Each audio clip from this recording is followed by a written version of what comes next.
নারী নষ্ট হয় তিলে তিলে। নারী কখনো হঠাৎ করে বদলে যায় না। তার পরিবর্তন আসে ধীরে ধীরে সময়ের সাথে পরিস্থিতির চাপে। নারী শেখে মায়ের চোখে দেখে কিভাবে মা হতে হয়, শাশুড়ির আচরণ দেখে বুঝে কিভাবে শাশুড়ি হতে হয়। এই কথাগুলো সবার জন্য না হলেও সমাজের বিশাল এক অংশের নারীদের জন্য নির্মম বাস্তবতা।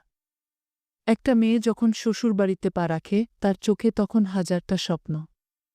সে স্বপ্ন দেখে নতুন এক জীবনের, যেখানে সবাই তাকে আপন করে নেবে, একটা নতুন পরিবারে সে নিজের জায়গা করে নেবে ভালোবাসা দিয়ে, সম্মান দিয়ে। সে নিজেকে বিলিয়ে দেয়। সে বাবার বাড়ি, ভাইবোন, নিজের শিকড় ছেড়ে আসে অচেনা পরিবেশে। সে চায় কেউ যেন একটু মিষ্টি করে তার সঙ্গে কথা বলে, তার ছোট ছোট চেষ্টাগুলোকে যেন কেউ একটু কদর করে।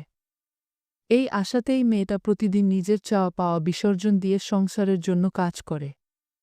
খাবার রাঁধে, ঘর গুছায়, উৎসবে নিজের পরিবার ভুলে নতুন পরিবারকে সময় দেয়। সে মেনে নেয় সবকিছু, নতুন রীতি, নতুন নিয়ম।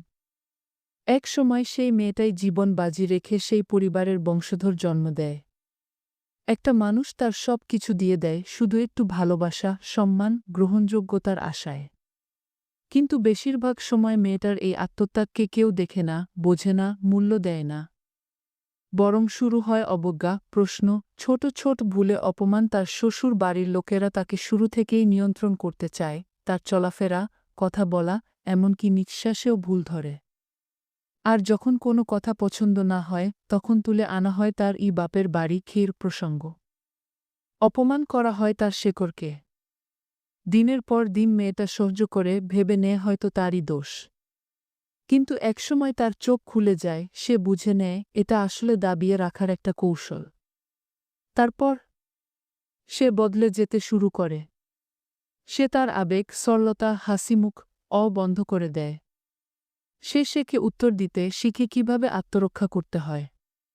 আর যেদিন সে মেয়ে কঠিন হয়ে ওঠে সেই মানুষগুলোই তখন বলে, বুটা বড়ই বেয়াদব।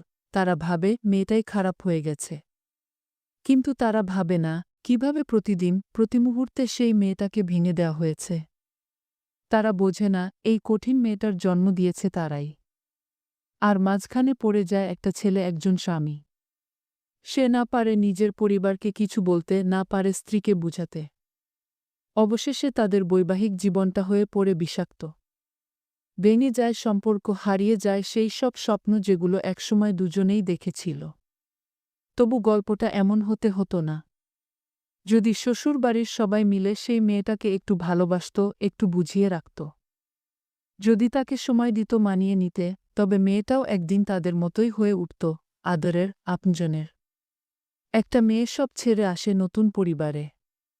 তার জন্য কি একটু সহানুভূতি, একটু সম্মান, একটু ধৈর্য রাখা যায় না? সব পরিবার এক নয়, সব মেয়ে এক নয়, তবে অধিকাংশ ক্ষেত্রেই দেখা যায় একই চিত্র। এটা যদি একটু বদলানো যেত হয়তো অনেক স্বপ্নভাঙা মেয়ের গল্পটা অন্যরকম হতো।